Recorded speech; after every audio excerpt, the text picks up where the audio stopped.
A paz do Senhor a todos, um ótimo dia. A paz do Senhor Jesus. Irmãos, hoje a gente continua no livro de Romanos, que startamos ontem. Hoje então é 2, 3 e 4, mas antes da gente começar, não se esqueça de curtir e compartilhar o vídeo, amém? Para que mais pessoas sejam alcançadas através do Evangelho. Vamos orar? Senhor, meu Deus, meu Pai, te agradecemos mais uma vez poder estar na tua presença, Senhor, meditando na tua palavra. Senhor, nos ajude a guardar as suas palavras todos os dias das nossas vidas, Senhor, em nome do Senhor Jesus, Pai. Amém. Irmãos, aqui temos um detalhe. Leiam com muita atenção o livro de Romanos. São palavras difíceis. O Paulo era doutor da lei, então imagina que ele escreve como um advogado e não como uma pessoa comum como eu e você, né? Então é muito difícil a interpretação do texto, né? E hoje a gente já fica aqui com o começo de Romanos, no capítulo 2, versículo 17.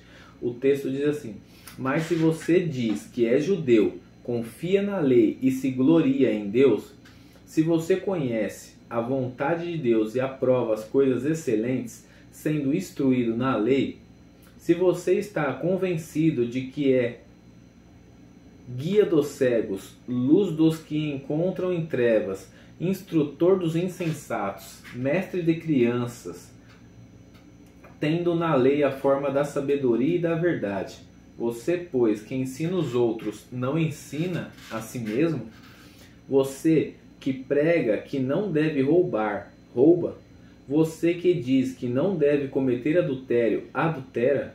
Você que detesta ídolos, rouba os templos? Você que se gloria na lei, desonra a Deus pela transgressão da lei? Aqui, Paulo, apesar de ser um texto muito difícil, a gente sabe exatamente que Paulo ele está fazendo o quê? Ele está indo justamente contra os fariseus, aqueles que seguiam a lei à risca. Justamente porque, por exemplo, tem uma advertência de Jesus aos fariseus que ele fala exatamente o seguinte: vocês se dizem seguidores da lei, porém, quando tem que abençoar os seus pais, se eu não me engano são seus pais, vocês dizem que não podem porque vocês colocaram todo o seu patrimônio Eu sei do que você está falando, mas a favor do templo. Não é com essas palavras, mas é isso.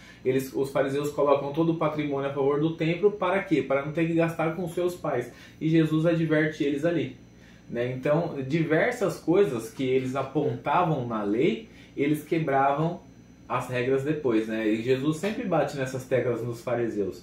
E aí, no 24 ele diz assim: pois, como está escrito, o nome de Deus é blasfemado entre os gentios por causa de vocês. Do que Paulo está falando aqui? Paulo está falando exatamente do mau testemunho, né? Então, por exemplo,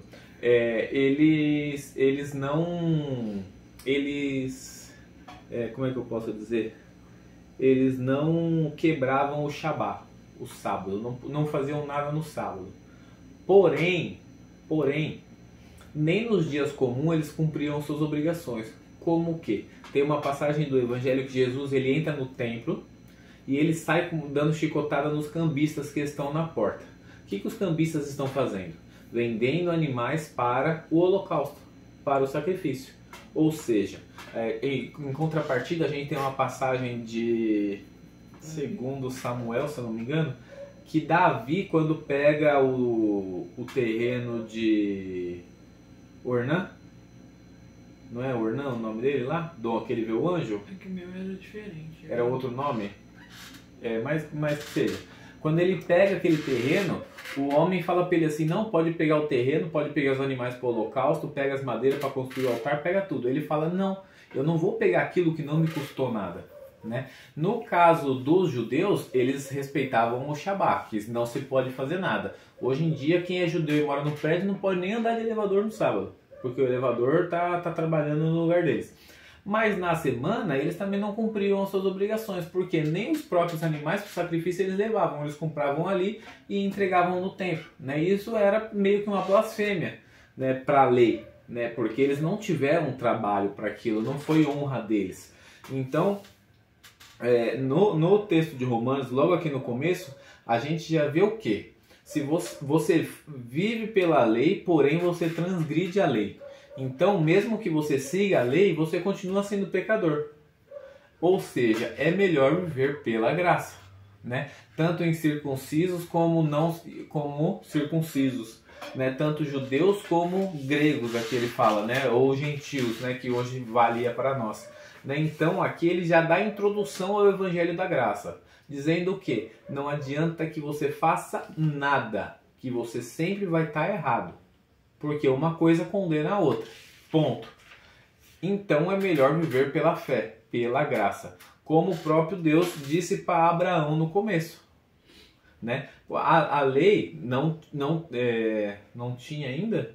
Não tinha ainda a lei em Abraão, mas Abraão fez o quê? Obedeceu, porém foi salvo pela graça, certo? Porque Deus pede para ele ir lá e entregar Isaac e ele obedece. Mas a graça, por conta da fé que ele teve em Deus, a graça restitui ele. E Deus fala, não, Abraão, não precisa. Toma o cordeiro e o cordeiro será sacrificado no lugar de Isaac. Porque eu sei onde está o teu coração, na fé em Deus. Então, quando a gente tem fé em Deus, quando a gente ama a graça e tem a fé em Deus, a gente já não corrompe as coisas. Por quê? Porque nós fazemos por amor e não por obediência. Né? Tem grandes... Por obrigação. Por obrigação. Tem grandes coisas aí, né? Esses dias a gente até estava falando sobre isso pelas crianças, né? Durante pequeno você faz por obrigação, por regra, só que aquilo depois de se tornar um hábito, e ele vai ver que ele vai estar nos agradando fazendo aquilo, eles já vão fazer por amor.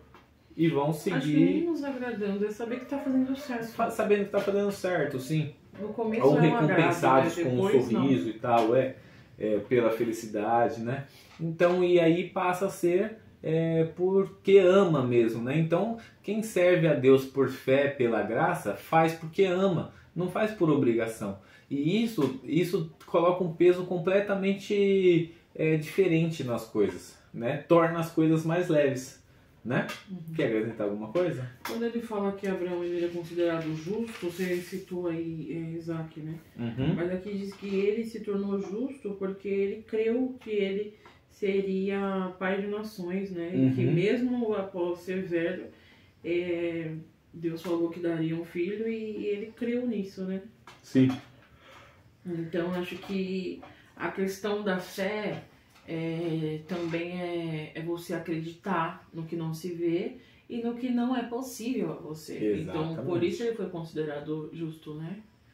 Porque a fé, sem a fé, a gente não chega a lugar nenhum. Deus, né? Não agrada a Deus e não chega a lugar nenhum. Porque se você não acredita no Deus que você serve, exatamente, a fé é o quê? Acreditar no Deus que você serve. A fé é vão. Então, de nada vale. A gente está perdendo tempo. Exatamente.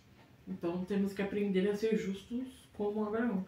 E mais pra frente Paulo até fala, né, que a gente tem que pedir o dom da fé, do amor e da esperança. Sim. Então peça isso nas suas orações, porque às vezes não é fácil, né? Muitas das vezes a gente tem esse conflito entre nós, dentro de nós. A amar a Deus, a temer a Deus, a acreditar nele. Mas as circunstâncias do dia a dia não é a questão de Deus, mas as circunstâncias do dia a dia, os seus pecados, as suas concupiscências. Aí você fala, será? Né? Então, muitas das vezes a gente tem que fazer como Paulo, pedir o dom da fé. Senhor, me ajuda a ter o dom da fé. Exatamente. Para que nós sejamos considerados justos igual a Abraão. Sim. É isso. Amém? Amém. Vamos orar? Senhor, meu Pai, nesse devocional, Senhor, te pedimos, Pai, nos dê mais o dom da fé, Pai. Para que, Senhor, todos os dias a gente venha andar sobre as Tuas palavras, Senhor, e não nos desviemos delas todos os dias das nossas vidas, Senhor. Em nome do Senhor Jesus, Pai. Amém. Tchau.